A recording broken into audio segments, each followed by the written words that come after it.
Next ഞാൻ നിങ്ങളുടെ സ്വന്തം ഏസാർ മിസ് ആണ്. അപ്പൊ നമ്മുടെ +2 കാലഘട്ടം ഓടിക്കൊണ്ടിരിക്കുകയാണ് മക്കളെ അല്ലേ. അതായത് നമ്മുടെ ഓണപരീക്ഷ കഴിഞ്ഞു.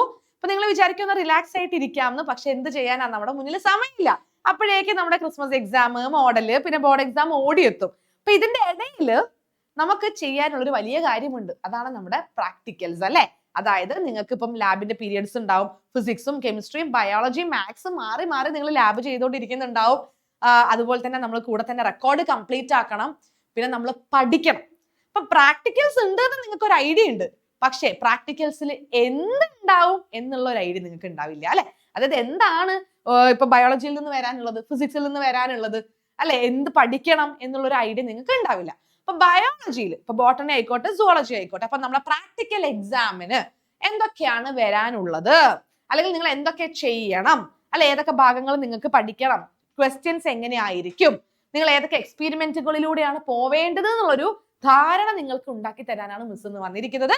സോ വീഡിയോ മുഴുവനായിട്ട് കാണുക ആൻഡ് മാക്സിമം ഫ്രണ്ട്സിന് ഷെയർ ചെയ്ത് കൊടുക്കുക. കാരണം ഇനി അങ്ങോട്ട് നമ്മൾ പ്രാക്ടിക്കൽസിന് കുറച്ച് സമയം ചെലവഴിക്കണം. ഇപ്പൊ റെക്കോർഡ് നിങ്ങൾക്ക് കിട്ടുന്ന സമയത്തിനനുസരിച്ച് കംപ്ലീറ്റ് ആക്കിക്കോ. അതുപോലെ തന്നെ എനിക്ക് പറയാനുള്ളത് ലാബ് മിസ് ചെയ്യാൻ പാടില്ല. കാരണം കുറെ എക്സ്പെരിമെന്റുകൾ ചെയ്യാനുണ്ട്, സ്ലൈഡുകൾ പ്രിപ്പയർ ചെയ്യാനുണ്ട്. ഇതെല്ലാം നിങ്ങൾ ലാബ് ഉള്ള ദിവസം വന്നാൽ മാത്രമേ നടക്കുള്ളൂ. അല്ല എന്നുണ്ടെങ്കിൽ വെറുതെ ബൈഹാർട്ട് പഠിച്ചു പോയി നിങ്ങൾ ആ ലാബ് എക്സാമിന് സ്ലൈഡ് പ്രിപ്പയർ ചെയ്യാൻ ഇരിക്കുമ്പോൾ നിങ്ങൾക്ക് അത് കിട്ടില്ല. ഓക്കെ, അപ്പൊ നിങ്ങളെ മാർക്ക് നഷ്ടപ്പെടും. അപ്പൊ അങ്ങനെ ഉണ്ടാവാതിരിക്കാനാണ് മിസ് ഒരു എന്താ പറയാ, നേരത്തെ തന്നെ മിസ് ഒരു വാർണിംഗ് തന്നത്. അപ്പൊ നിങ്ങൾ ലീവ് ഒന്നും എടുക്കാൻ പാടില്ല കേട്ടോ. അപ്പൊ ലാബിന് മിസ് ചെയ്യരുത്. ലാബിന് നമ്മൾ കുറച്ച് ഇമ്പോർട്ടൻസ് കൊടുക്കുക. കാരണം ഈസി ആയിട്ട് മാർക്ക് സ്കോർ ചെയ്യാൻ പറ്റില്ലേ. പിന്നെ ഇത് ഇല്ലാതെ നിങ്ങൾ ഇനി ഒരു ബോർഡ് എക്സാമിലേക്ക് പോയിട്ട് കാര്യമില്ല. ഇത് നമുക്ക് വളരെ ഇമ്പോർട്ടന്റ് ആണ്. ഓക്കെ, ഇത് മാൻഡറ്ററി ആണ്, നിർബന്ധമാണ്. ഇത് നിങ്ങൾ കംപ്ലീറ്റ് ചെയ്യുക, റെക്കോർഡ് സബ്മിറ്റ് ചെയ്യുക, എക്സാം എഴുതുക, നല്ല മാർക്ക് വാങ്ങുക എന്നുള്ളത്.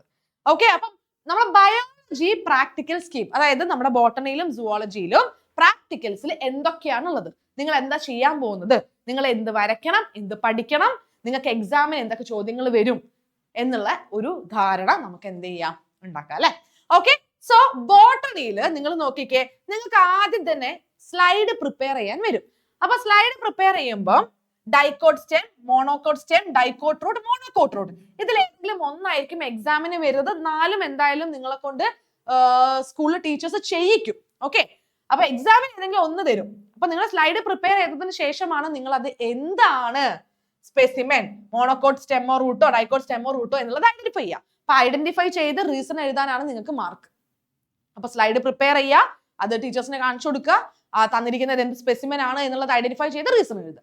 അടുത്തത് നിങ്ങൾക്ക് മൈക്രോസ്കോപ്പിക് സ്ലൈഡ്സ് തരും. ഓൾറെഡി ഉള്ള പെർമനന്റ് സ്ലൈഡുകളാണ്. ഓക്കെ, അത് ഓസിലേറ്റോറിയ, റൈസോബസ്, സ്പൈറോഗൈറ, അങ്ങനെ ഏതെങ്കിലും ഒരു 3 എണ്ണം തരും. അത് നിങ്ങൾ എന്ത് ചെയ്യണം, ഐഡന്റിഫൈ ചെയ്യണം. ഐഡന്റിഫൈ ചെയ്തതിന്റെ റീസൺ എഴുതണം. അതല്ലെങ്കിൽ നിങ്ങൾക്ക് മാക്രോസ്കോപ്പിക് സ്പെസിമെൻ തരും. ഓക്കെ, അതായത് നിങ്ങൾക്ക് അറിയാലോ, നമ്മുടെ ഫോർമാലിനൊക്കെ ഇട്ട് വെച്ചിരിക്കുന്ന സാധനം ഇല്ലേ, അഗാരിക്കസ്, സർഗാസം, ഫ്യൂണേരിയ, ഏത് വേണമെങ്കിലും ആവാം. ഓക്കെ, അങ്ങനെ ഒരു 3 എണ്ണം തരും. നിങ്ങൾ എന്ത് ചെയ്യുക, അത് ഏത് സ്പെസിമെൻ ആണ് ഐഡന്റിഫൈ ചെയ്യുക, റീസൺ എഴുതാം. ഇനി അടുത്തത് വന്നിരിക്കുന്നത്, അതായത് രണ്ടാമത്തെ ചോദ്യത്തിൽ തന്നെ അടുത്ത പാർട്ട് എന്ന് പറയുന്നത് ഫോട്ടോഗ്രാഫ് കാണിക്കും. അത് bio reactor, BT cotton, cloning vector, ഏത് വേണമെങ്കിലും ആവാം. അത് ഏതാണെന്ന് ഐഡന്റിഫൈ ചെയ്യുക, റീസൺ എഴുതുക. ഓക്കെ, അടുത്തത് ഇമ്പോർട്ടന്റ് ആണ്. അതായത് ഓൾറെഡി നമ്മുടെ ലാബിൽ പെർമനന്റ് സ്ലൈഡ് ഇരിപ്പുണ്ടാവും. അതായത് മൈറ്റോസിന്റെ പല സ്റ്റേജുകളുടെ പെർമനന്റ് സ്ലൈഡ്. അത് ടീച്ചേഴ്സ് നിങ്ങൾക്ക് എന്തായാലും ഈ ലാബിന്റെ ക്ലാസ്സുകളിൽ കാണിച്ചു തരും. ഓക്കെ, അപ്പൊ എക്സാമിന് എന്താ വരിക എന്ന് വെച്ചാൽ ഏതെങ്കിലും ഒരു സ്റ്റേജ് തരും. അതായത് ഒരു പെർമനന്റ് സ്ലൈഡ് തരും. നിങ്ങൾ അത് മൈക്രോസ്കോപ്പിൽ വെച്ച് നോക്കിയിട്ട് അത് ഏത് സ്റ്റേജ് ആണ് ഐഡന്റിഫൈ ചെയ്യണം. ഇപ്പൊ ഏത് മൈറ്റോട്ടിക് സ്റ്റേജ് ആണ് ഐഡന്റിഫൈ ചെയ്യുന്നതിന് മാർക്ക് ഉണ്ട്, റീസൺ എഴുതുന്നതിനും മാർക്കുണ്ട്. അടുത്തത് ഫിസിയോളജിക്കൽ എക്സ്പെരിമെന്റ് ആണ്. അതായത് പേപ്പർ ക്രൊമാറ്റോഗ്രാഫി അല്ലെങ്കിൽ ഹൈഡ്രല എക്സ്പെരിമെന്റ് ഒക്കെ ആയിരിക്കും. യെസ്, എന്നിട്ട് നിങ്ങൾ എന്താ ചെയ്യണമെന്ന് വെച്ചാൽ എക്സ്പെരിമെന്റിന്റെ എയിം എഴുതണം, ഡയഗ്രാം വരയ്ക്കണം, ലേബൽ ചെയ്യണം. അതാണ് ഫിസിയോളജിക്കൽ എക്സ്പെരിമെന്റിൽ നിന്ന് വരാവുന്നത്. അടുത്തത് നമ്മുടെ സോളനേസിയ ഫാമിലി ഇല്ലേ, അതിൽ നിന്ന് ഏതെങ്കിലും ഒരു സിംഗിൾ ഫ്ലവർ തരും. എന്നിട്ട് നിങ്ങളോട് എന്താണ് ഫ്ലോറൽ വേൾഡ് ഡിസ്ക്രൈബ് ചെയ്യാനാണ് പറഞ്ഞിരിക്കുന്നത് കേട്ടോ. ഓക്കെ, അതാണ് 5th ക്വസ്റ്റ്യൻ. 6th ക്വസ്റ്റ്യൻ നമ്മുടെ ഇക്കോളജിക്കൽ ഇന്ററാക്ഷൻസിൽ നിന്നുള്ള ക്വസ്റ്റ്യൻ ആണ്. ലൈക്കൻ, കസ്ക്യൂട്ടോർ, ലൊറാന്തസ്, എപ്പിഫൈറ്റ്, ഇതിൽ ഏതെങ്കിലും ഒരു ഇക്കോളജിക്കൽ ഇന്ററാക്ഷൻ തരും. അത് ഏത് ഇന്ററാക്ഷൻ ആണ് ഐഡന്റിഫൈ ചെയ്യുക, ഡിസ്ക്രൈബ് ചെയ്യുക. അടുത്തത് വളരെ ഇമ്പോർട്ടന്റ്, അതായത് ഏറ്റവും കൂടുതൽ മാർക്കുള്ള ബോട്ടണിയിലെ ക്വസ്റ്റ്യൻ, അതായത് ആൻസറിന്റെ സെക്ഷനിങ് ചെയ്ത് സ്ലൈഡ് പ്രിപ്പയർ ചെയ്യണം. ഓക്കെ, വരയ്ക്കണം. സോ നിങ്ങൾക്ക് സ്ലൈഡ് പ്രിപ്പയർ ചെയ്യാനും വരയ്ക്കാനുമാണ് ഇവിടെ മാർക്ക് വന്നിരിക്കുന്നത്. വളരെ ഇമ്പോർട്ടന്റ് ആൻഡ് വളരെ ബുദ്ധിമുട്ട്. ഓക്കെ, അപ്പൊ ഈ ആന്തറിന്റെ ഒക്കെ സ്ലൈഡ് ലാബിൽ ചെയ്യിക്കുന്ന ദിവസം മറക്കാതെ നിങ്ങൾ അറ്റൻഡ് ചെയ്യുക എന്നുള്ളതാണ് കേട്ടോ. അപ്പൊ ഇത്രയാണ് നമുക്ക് ബോട്ടണി പാർട്ടിൽ വരുന്നുള്ളൂ. പിന്നെ ഒരു വൈവ ഉണ്ടാവും, പിന്നെ റെക്കോർഡിനാണ് 2 മാർക്ക് വന്നിരിക്കുന്നത്. അപ്പൊ ഇത്രയേ ഉള്ളൂ നമുക്ക് ബോട്ടണി. ഇനി നമുക്ക് സുവോളജിയിൽ എന്തൊക്കെയാന്ന് നോക്കാം. അപ്പൊ സുവോളജിയിൽ നിങ്ങൾക്ക് ഇൻവെർട്ടിബ്രേറ്റ് അനിമൽസും വേർട്ടിബ്രേറ്റ് അനിമൽസിന്റെയും സ്പെസിമെൻ കാണിച്ചു തരും. ഓക്കെ, അപ്പൊ ഇൻവെർട്ടിബ്രേറ്റ് അനിമൽസിൽ വരുന്നത് hydra, liver fluke, ascaris, leech, earthworm, prawns, silkworm, honey bee, snail, starfish ഇതിന്റെ ഒക്കെ ആയിരിക്കും ചാർട്ടോ മോഡലോ അല്ലെങ്കിൽ നേരത്തെ പറഞ്ഞ പോലെ സ്പെസിമെൻ എന്തെങ്കിലും ആയിരിക്കും നിങ്ങൾക്ക് കാണിച്ചു തരുന്നത്.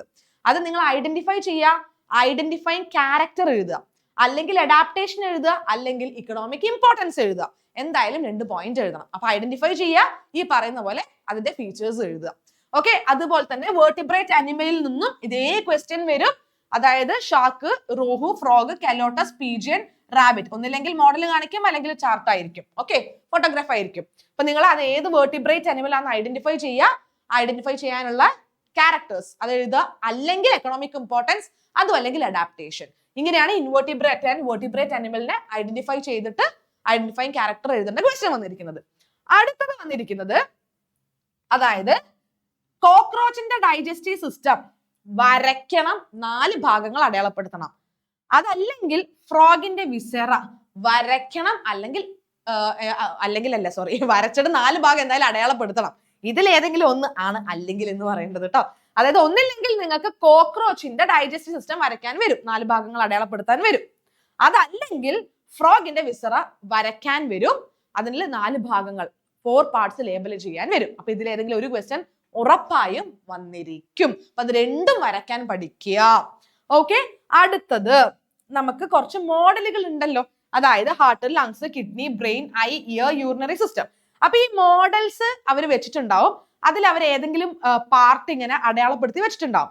ആ അടയാളപ്പെടുത്തിയ പാർട്ട് ഏതാണെന്ന് നിങ്ങൾ ഐഡന്റിഫൈ ചെയ്ത് എഴുതണം. അത് ആ പാർട്ടിന്റെ ഫിസിയോളജിക്കൽ ഫംഗ്ഷനും എഴുതണം. അതായത് മോഡൽസിൽ അവർ ഓൾറെഡി ഒരു പാർട്ട് അവരിങ്ങനെ XY എന്ന് പറഞ്ഞ് കൊടുത്തിട്ടുണ്ടാവും. അത് ഏത് പാർട്ടാണെന്ന് ഐഡന്റിഫൈ ചെയ്ത് അതിന്റെ ഫിസിയോളജിക്കൽ ഫംഗ്ഷൻ എഴുതുക എന്നുള്ളതാണ്. അതാണ് ഫിസിയോളജിയിൽ നിന്നുള്ള 4th ക്വസ്റ്റ്യൻ വന്നിരിക്കുന്നത് കേട്ടോ.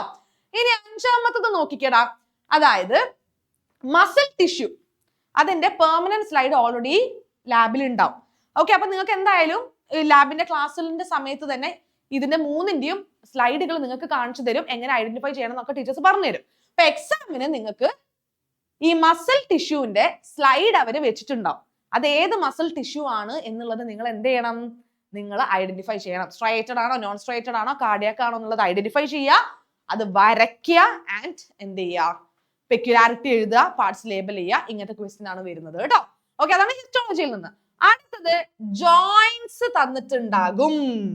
ഓക്കെ, അതായത് ഏതെങ്കിലും ഒരു സൈനോവിയൽ ജോയിന്റ് അത് അവര് എന്ത് ചെയ്യും, നിങ്ങളുടെ മുന്നിൽ ഇങ്ങനെ മോഡലായിട്ട് വെച്ചിട്ടുണ്ടാവും. അത് ഏത് ജോയിന്റ് ആണ്, ഏത് ടൈപ്പ് ആണെന്ന് ഐഡന്റിഫൈ ചെയ്തിട്ട് അതിന്റെ പെക്യുലാരിറ്റി എഴുതണം. ഓക്കെ, പ്രത്യേകത എന്താണ് എന്നുള്ളത് നിങ്ങൾ എഴുതണം. ഓക്കെ, അതാണ് നമ്മുടെ ജോയിന്റ്സിൽ നിന്നുള്ള ക്വസ്റ്റ്യൻ. യെസ്, അടുത്തത് നമ്മുടെ ബയോകെമിക്കൽ എക്സ്പീരിമെന്റ്, അതായത് നിങ്ങൾ ചെയ്യാനുള്ള എക്സ്പീരിമെന്റ് ആണ്. അപ്പൊ അത് test for starch, glucose, protein or fat തന്നിരിക്കുന്ന ആ ഒരു ലായനിയിൽ അല്ലെ നിങ്ങൾ സ്റ്റാർച്ചോ ഗ്ലൂക്കോസോ പ്രോട്ടീനിന്റെ പ്രസൻസ് ഉണ്ടോ എന്ന് ഐഡന്റിഫൈ ചെയ്യാനുള്ള എക്സ്പീരിമെന്റ്. അപ്പൊ ഓൾറെഡി എക്സ്പീരിമെന്റ് ടീച്ചേഴ്സ് ചെയ്യിപ്പിക്കും. അപ്പൊ അന്ന് നിങ്ങൾ എന്തായാലും അറ്റൻഡ് ചെയ്യുക, കൃത്യമായിട്ട് ആ സ്റ്റെപ്സ് എഴുതി വെക്കുക, എന്തൊക്കെ റിയേജന്റുകളാണ് ഉപയോഗിക്കുന്നതെന്ന് മാറിപ്പോവാതെ നിങ്ങൾ എന്ത് ചെയ്യുക, അത് പഠിച്ചു വെക്കുക കേട്ടോ. ഓക്കെ, അവിടെയാണ് മെയിൻ ആയിട്ട് ഈ എക്സ്പീരിമെന്റ് കിടക്കുന്നത്. സോ ഇത് നല്ല രീതിയിൽ മാർക്ക് വരുന്ന ഒരു ക്വസ്റ്റ്യൻ ആണ്, വളരെ ഇമ്പോർട്ടന്റ് ആണ്. ആൻഡ് ഓൾസോ ഇത് നിങ്ങൾ എന്ത് ചെയ്യണം, റിസൾട്ട് നിങ്ങൾ എഴുതണം. ഓക്കെ, സ്റ്റെപ്സ്, പ്രൊസീജിയർ എഴുതണം, റിസൾട്ട് എഴുതണം. അപ്പം അവിടെയാണ് അതിന്റെ അടുത്ത മാർക്ക് കിടക്കുന്നത്. വളരെ ഇമ്പോർട്ടന്റ്, പ്രൊസീജിയർ ആൻഡ് റിസൾട്ട് കേട്ടോ. ചെയ്ത് എഴുതിയാലേ ഫുൾ മാർക്ക് കിട്ടുള്ളൂ. ഓക്കെ, അടുത്ത സ്ലൈഡ് പ്രിപ്പയർ ചെയ്യാനോ, അല്ലെങ്കിൽ ഹ്യൂമൻ ചീക്ക് എപ്പിത്തീലിയം അല്ലെങ്കിൽ ബ്ലഡ് സ്മിയർ സ്ലൈഡ് പ്രിപ്പയർ ചെയ്യാം. ഒന്നില്ലെങ്കിൽ നമ്മളെ കവിളിന്റെ ഉള്ളിൽ നിന്ന് ചുരണ്ടി എടുക്കണം, എന്നിട്ട് എന്ത് ചെയ്യാം, ചീക്ക് സെല്ലിന്റെ സ്ലൈഡ് പ്രിപ്പയർ ചെയ്യുക, അല്ലെങ്കിൽ നിങ്ങൾക്ക് ബ്ലഡ് ആയിരിക്കും. ആൻഡ് ഇപ്പൊ ചീക്ക് സെല്ലാണ് വന്നതെന്നുണ്ടെങ്കിൽ നിങ്ങൾ എന്ത് ചെയ്യണം, ഒരു സെല്ല് വരച്ച് ഒരു പാർട്ട് അടയാളപ്പെടുത്തുക. ഇനി ഹ്യൂമൻ ബ്ലഡ് സ്പിയർ ആണെങ്കിൽ ഏതെങ്കിലും ഒരു ബ്ലഡ് സെല്ലിനെ വരച്ച് എന്ത് ചെയ്യണം, പാർട്ട് അടയാളപ്പെടുത്തണം. അത്രയുമാണ് അതിൽ വന്നിരിക്കുന്നത്. ഇനി നമ്മൾ നോക്കുകയാണെങ്കിൽ എംബ്രിയോളജിയിൽ നിങ്ങൾക്ക് ടിയസ് ഓഫ് ഓവറി, ടെസ്റ്റസ് അല്ലെങ്കിൽ ബ്ലാസ്റ്റുല. ഇതിന്റെ പെർമനന്റ് സ്ലൈഡ്സ് നേരത്തെ കാണിച്ചു തരും. എക്സാമിന് ഏതെങ്കിലും ഒരു പെർമനന്റ് സ്ലൈഡ് വരും, അത് നിങ്ങൾ വരയ്ക്കണം, ഭാഗം അടയാളപ്പെടുത്തണം. ഓക്കെ, ഇനി അടുത്തത് വളരെ ഇമ്പോർട്ടന്റ് ആണ് നമ്മുടെ എവല്യൂഷൻ. അതല്ലെങ്കിൽ ചിലപ്പോൾ പെഡിഗ്രി ചാർട്ട് ആയിരിക്കും കേട്ടോ, പക്ഷെ കൂടുതലും നമ്മൾ എവല്യൂഷൻ ആണ് കാണാറ്. അതായത് എവല്യൂഷനിൽ നിന്ന് നിങ്ങൾക്ക് അനലോഗസ് ഹോമോലോഗസ് ഓർഗൻസ് എക്സാമ്പിൾ വെച്ചിട്ടുണ്ടാവും. ഓക്കെ, അപ്പൊ നിങ്ങൾ അതിന്റെ എവല്യൂഷണറി ഇമ്പോർട്ടൻസ് എഴുതണം. അത് ഐഡന്റിഫൈ ചെയ്യുക, അനലോഗസ് ആണോ ഹോമോലോഗസ് ആണോ, എവല്യൂഷണറി ഇമ്പോർട്ടൻസും എഴുതണം. ഓക്കെ, അടുത്തത് നമ്മുടെ ഹ്യൂമൻ ഹെൽത്ത് ആൻഡ് ഡിസീസിൽ നിന്നുള്ളതാണ്. അതായത് തന്നിരിക്കുന്ന ഡിസീസ് ഏതാണെന്ന് കണ്ടുപിടിക്കുക, ആ ഡിസീസ് ഉണ്ടാക്കുന്ന കോസേറ്റീവ് ഓർഗാനിസം ഏതാണെന്ന് എഴുതുക, ആൻഡ് ഓൾസോ സിംറ്റംസ് എഴുതുക. അതാണ് നമ്മുടെ കോമൺ ഹ്യൂമൻ ഡിസീസസിൽ നിന്ന് വന്നിരിക്കുന്നത്. അതിൽ നിങ്ങൾക്ക് എന്താവാം, മസ്കാരിസ്, സെന്റമീബ, പ്ലാസ്മോഡിയം, റിംഗ് വേം, ഏത് വേണമെങ്കിലും ആവാം. അപ്പം സ്ലൈഡോ ഡയഗ്രാമോ ആയിരിക്കും. ഐഡന്റിഫൈ ചെയ്തിട്ട് വേണം നിങ്ങൾ കോസേറ്റീവ് ഓർഗാനിസം ആൻഡ് സിംറ്റം എഴുതാനായിട്ട്. അപ്പൊ ഇതാണ് സുവോളജിയിൽ നിന്ന് നിങ്ങൾക്ക് പഠിക്കാനും വരയ്ക്കാനും എഴുതാനും ചെയ്യാനും ഒക്കെ ഉള്ളത് കേട്ടോ. ഓക്കെ, അപ്പം നിങ്ങൾക്ക് മനസ്സിലായല്ലോ, അത്ര ബുദ്ധിമുട്ടുള്ളതൊന്നും അല്ല, വളരെ സിമ്പിൾ ആണ്. റെക്കോർഡിന് മാത്രമേ കുറച്ച് കൂടുതൽ സമയം എടുക്കുള്ളൂ. എക്സ്പെരിമെന്റ് ചെയ്യാനായിക്കോട്ടെ എഴുതാനായിക്കോട്ടെ വളരെ കുറച്ച് സമയത്തിനുള്ളിൽ നമുക്ക് ഫുൾ മാർക്ക് മേടിക്കാൻ പറ്റും. അപ്പൊ ഇതിൽ ഉഴപ്പണ്ട, നമുക്ക് എളുപ്പത്തിൽ കിട്ടുന്ന മാർക്കല്ലേ, അത് നമ്മുടെ കയ്യിൽ നിന്ന് നഷ്ടപ്പെടാൻ പാടില്ലല്ലോ. ഓക്കെ, അപ്പം പ്രാക്ടിക്കൽസുമായിട്ട് ബന്ധപ്പെട്ടിട്ട് ഇനിയും നമ്മൾ കുറെ വീഡിയോസ് ചാനലിൽ അപ്ലോഡ് ചെയ്യുന്നതായിരിക്കും. സോ മക്കൾ എന്ത് ചെയ്യുക, ലൈക്ക് ചെയ്യുക, മാക്സിമം ഫ്രണ്ട്സിന് ഷെയർ ചെയ്ത് കൊടുക്കുക. ആൻഡ് ഓൾസോ നിങ്ങൾക്ക് എന്തെങ്കിലും സജഷൻ ഉണ്ടെങ്കിൽ കമന്റ് ചെയ്യുക കേട്ടോ. അപ്പൊ പ്രാക്ടിക്കൽ വീഡിയോസുമായിട്ട് ഇനിയും വരുന്നതായിരിക്കും. അപ്പൊ ഇത് എന്താണ്, നിങ്ങൾ വെറുതെ ഒരു കളിയായി കാണരുത്. പ്രാക്ടിക്കൽസ് നമുക്ക് വേണം, ഇമ്പോർട്ടന്റ് ആണ്, ഒരു എക്സ്പീരിയൻസും ആണ്, മാർക്കും കിട്ടും. ഓക്കെ, അപ്പൊ നിങ്ങൾക്ക് ഒരു ഐഡിയ ഉണ്ടായല്ലോ ബോട്ടണിയിലും സുവോളജിയിലും പ്രാക്ടിക്കൽസ് എന്താണ് എന്നുള്ളത്. ഫ്രണ്ട്സിനും കൂടി പറഞ്ഞു കൊടുക്കുക കേട്ടോ. നമുക്ക് ഇനി അടുത്ത വീഡിയോയിൽ കാണാം. അതുവരെ അടിപൊളിയായിട്ട് ഇരിക്കുക.